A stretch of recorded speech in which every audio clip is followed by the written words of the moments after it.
इस दुनिया में यज्ञ हवन इत्यादि कभी अगर वर्ष में 1-2 बार कर दो चलेगा। दशहरा, दीपावली, पर्व त्योहार इत्यादि वर्ष में 1 बार मनाओ। देवी की पूजा नवरात्रा 2-2 कर लो, चलेगा। पर जीवन में एक भी दिन अगर बिना सत्संग के चला गया,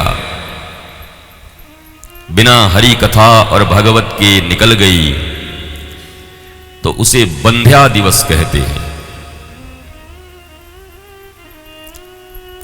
बांझ, उस दिन का कोई परिणाम नहीं हुआ तुम्हारी जिंदगी में, वो मृत्यु के जैसा दिवस है। इस दृष्टि से अगर आप विचार करो तो बचपन से लेकर आज तक क्या प्रतिदिन आपने सत्संग किया है? और अगर प्रतिदिन सत्संग नहीं किया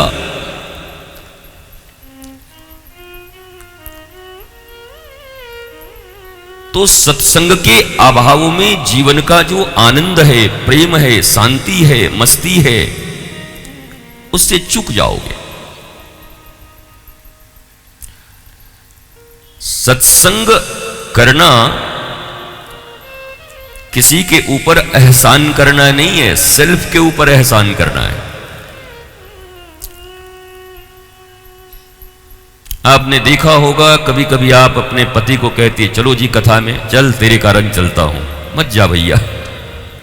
बच्चे कहते हैं तुम्हारे कहने से जाता हूं। कोई मतलब नहीं है ऐसे सत्संग का। जब तक स्वतः रुचि न हो, जीवन के प्रति पॉजिटिविटी न हो तुम्हारे, इस पूरे जीवन काल में, तब तक लोगों के कहने से कभी आ भी जाओगे।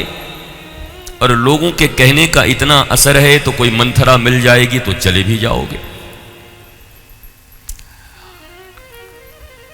और मंथरा शब्द का प्रयोग मैं इसलिए इतनी बार करता हूं कि भगवान राम के घर में अगर मंथरा इतनी प्रभावित है, प्रभावशालिनी है, साक्षात भगवान के घर को डिस्ट्रॉय कर सकती है, नष्ट भ्रष्ट कर सकती है, तो फिर तुम्हारे लिए तो वही बात है, तू कौन है, तेरा नाम है क्या।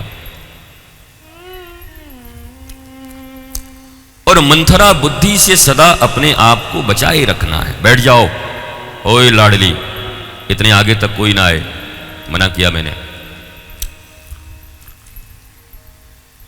बैठ जाओ, सिट डाउन।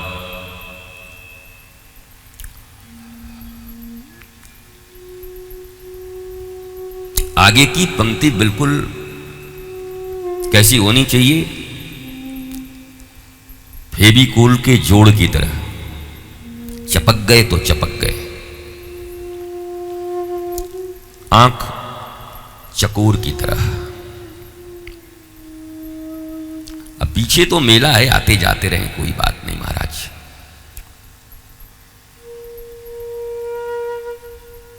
यद्यपि पीछे भी इतने अच्छे अच्छे श्रोता बैठे हैं कि मैं 3-4 दिन हो गया, चौथा दिन है, मैं सोच रहा हूं कब पीछे वाले को आगे बिठा लेता तो ज्यादा अच्छा कथा हो जाता महाराज। इतने अच्छे पीछे लोग बैठे, प्यारे लोग बैठे, अद्भुत शांति से। मैंने यहां से देखा है कितने लोग कथा के पूर्व आते हैं और कथा के विश्रांति के बाद, समस्त कीर्तन इत्यादि के बाद चेहरे पर जो उनकी संतुष्टि होती है और जिस आनंद के साथ वो यहां से प्रस्थान करते हैं। तो महाराज कोई रसगुल्ला खा ले, कोई बढ़िया चीज खा ले तो उसकी चेहरे की और आंखों की हालत बता देती है कि आदमी कुछ खाया है, टनाटन बढ़िया कुछ मिल गया उसको। कुछ ऐसे जहर जैसे मुंह बना के रहते हैं महाराज, मत पूछो। ऐसा लगता है सरकार ने 3 घंटे की जेल दे दी हो उनको। ये तो खुला जगह भैया, मैदान में है, यहां कहां जेल है। कारागार तो कभी मिलेगा तो समझ आएगा, वैसे ये दुनिया भी कारागार ही है। 70 साल के लिए आए हो, लोग पूछते हैं सपना सिद्ध होता है कि नहीं, सपने सच होते हैं कि नहीं,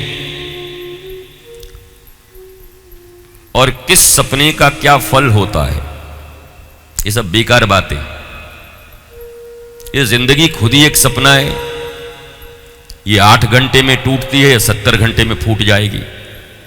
70 साल में फूट जाएगा, टूट जाओगे, सपना ही तो है। अब हम तो अपने मनीषियों का ही नाम लेते हैं, पर उधर भी एक शेक्सपियर है, अच्छा है, ठीक ठाक बोलता है शेक्सपियर। वेस्टर्न का बड़ा साहित्यिक पर्सनालिटी है। यद्यपि जब कालिदास, दिंगनाथ, श्रीहर्ष, भवभूति इनसे तुलना करोगे तो शेक्सपियर कहीं टिकता नहीं है। हमारे देश की वो गरिमा, गवेषणा, वो महिमा साहित्य के क्षेत्र में, हमारे बच्चे तो नाम भी नहीं सुने होंगे कि दिंगनाथ कौन है, भवभूति कौन है, श्रीहर्ष कौन है, बाणभट्ट कौन है, कालिदास कौन है।